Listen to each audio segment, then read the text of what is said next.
guy you saw in Grandma's garage. Oh, okay. Are you- She's So all we can like, make that connection, you know? Yeah. I'm sure you're thrilled. there we go. I mean, because he was not a good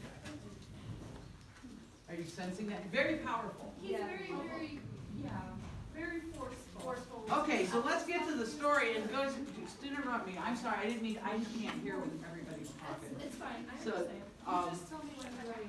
No, you just interrupt me, but when, you know, anytime you get something, interrupt me, but you'll kind of sense when it's time to tell what you, because Emily got some good stuff down here the last time. Becky got the word threat.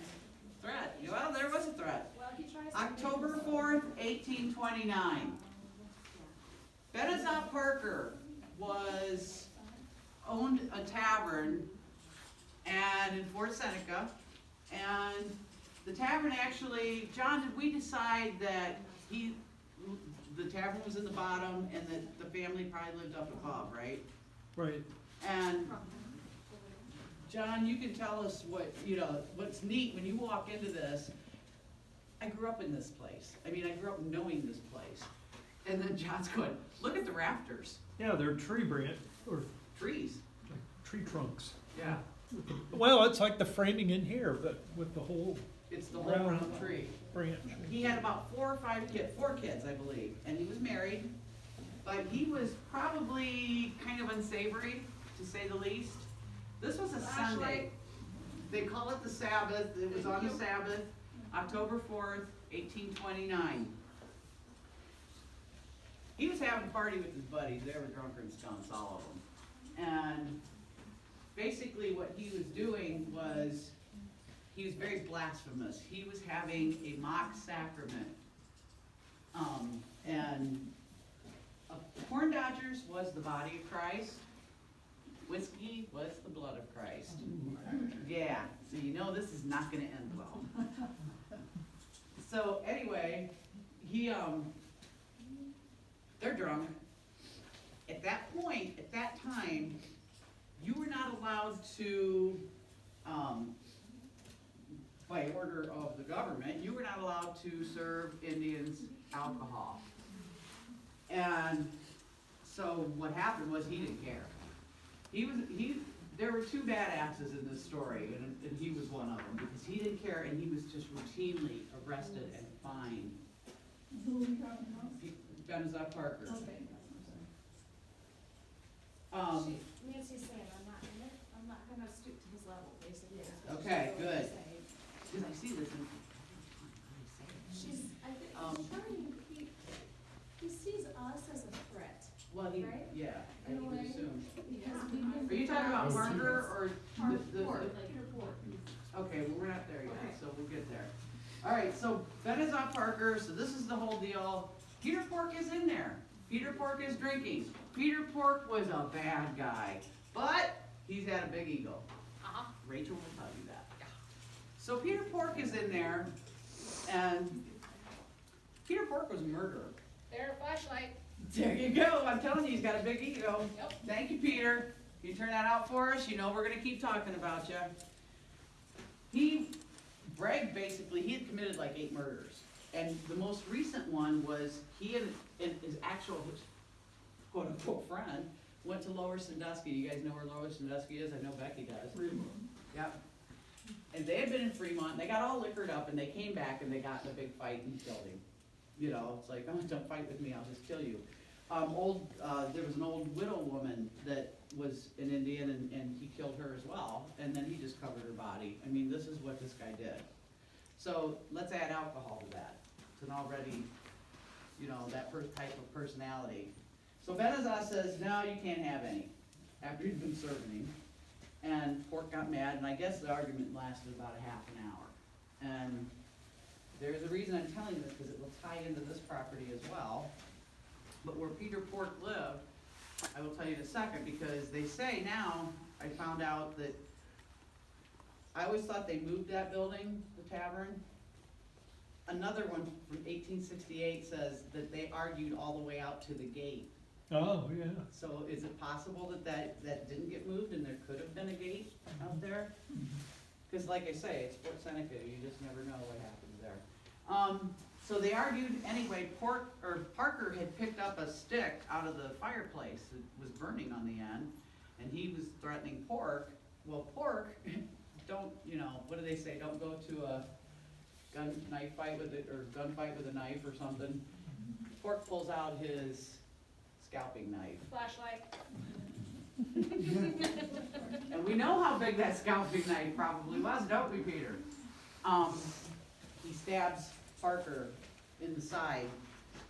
We don't know if it might have punctured some of the stomach. We don't know what happened, but it took Parker down. And Pork thought he killed him.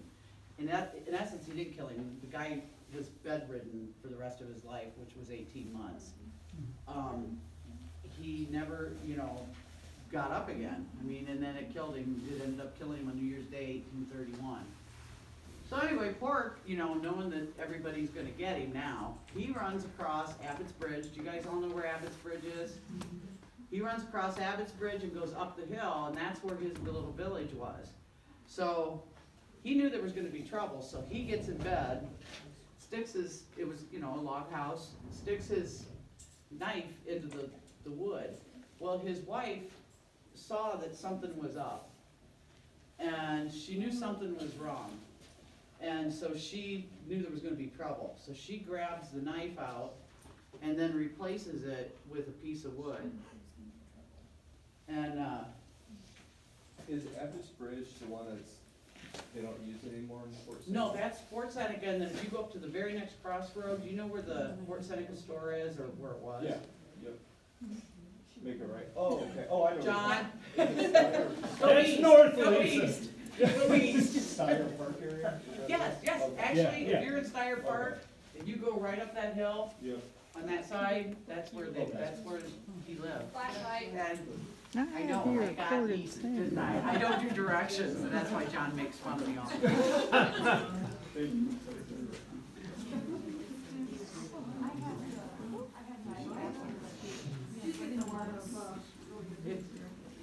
Tell us some of the words she's getting. Quarantine Quarantine, tools, how, Bible, until. Those are just like within the last Okay, those are minute, good. maybe? Yeah, the quarantine after you said that he went to the United States. and basically, I And then mean, tools when I stuck the knife in the, wow. Yeah, I mean, if you. and then how when he talked with his wife. Skip. Yeah. No, we're not gonna skip this part. Sorry about your luck. So this is where this story ties into Sabrina's property. She mentioned that Moses Abbott actually had the property, was probably the first really white settler that lived on the property. He had 2 sons, well, he had lots of kids, but 2 of his sons, one of them was Lorenzo Abbott, who owned the Fort Seneca store. That is still the Fort Seneca store, even though it's not open anymore. His other son was Jonathan Abbott, and they both grew up here. And Lorenzo actually carried the torch because they got a posse, didn't they, Peter? They got a posse around to go get him, and they ended up talking to a judge, and the judge signed and he lived very nearby. He signed the. Flashlight. There we go. Judge, there, thank you. I think that's why you guys threatened, because I think he thinks we're a posse. I think he's very happy we're here, Oh, actually. I do too. He's been very happy because, why, Rachel? Because he's got an ego. Yeah. And Big we're ego. stroking his ego by telling his story Absolutely. 200 years later. So anyway, so here we are, these guys get up there, Lorenzo Abbott's carrying the torch. If they pertain to what This is so sour. So sour. Yeah, I was thinking the same thing as The a sour- Persimmons as they go. Yeah, sour persimmon. No, if they're really sweet and if they're good. That's the old saying, thanks for the sour It's persimmon. peppermint sour, he's mad. All right, so anyway, they get up to the top of the hill and, they get to his house and they say, hey, you know, you need to turn yourself in, we're here to arrest you, whatever they said. They probably didn't say it quite that nicely. They got in, Pork wasn't going quietly. He got up, he kicks out the lantern till it's completely black. He grabs what he thought was his scalping knife, which was a piece of wood. Brianna? No. goes up and starts stabbing the judge, and with the piece of wood, cut through his oilskin coat all the way to the skin. He was that strong. It took all those guys to get him down, and they got him on a horse, tied him up, and they said the one thing he said as they were getting ready to leave is, "Tomorrow we die," because he thought they were gonna string him up and he was gone, because he thought he killed Parker, and like I say, that was 18 months later. So they get him into court. They say he was a totally different guy once he got into court. He was very shy, not shy, but what do you call that, you know, just very subdued, exactly. And the crazy thing is that the judge and even the prosecuting attorney did not ask for the most severe sentence. They gave him the lightest sentence, actually, that he could get, which was something like 10 years in the penitentiary for stabbing with intent to kill. And that was because they assumed that Parker was just gonna go back to his old ways, and that he had been in so much trouble that they weren't even gonna try to, you know, do that and try to get him. And, you know, Rach, I'm not gonna ask this question again, because last night I asked Rach if anybody had a flashlight. And the whole crowd went, oh, yeah? Yeah. So, this is the only part I have to look at. They put him in the penitentiary, but in 1831, the government decided that the Indians had to leave.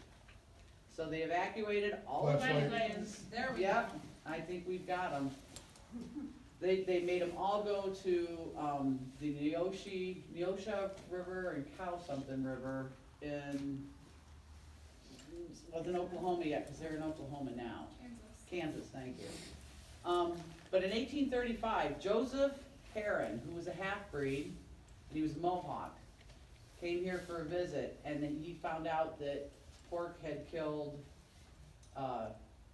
Joseph Silas, his cousin. He said, "This makes 3 cousins of mine that Peter Pork has killed, and when I come home," meaning out west,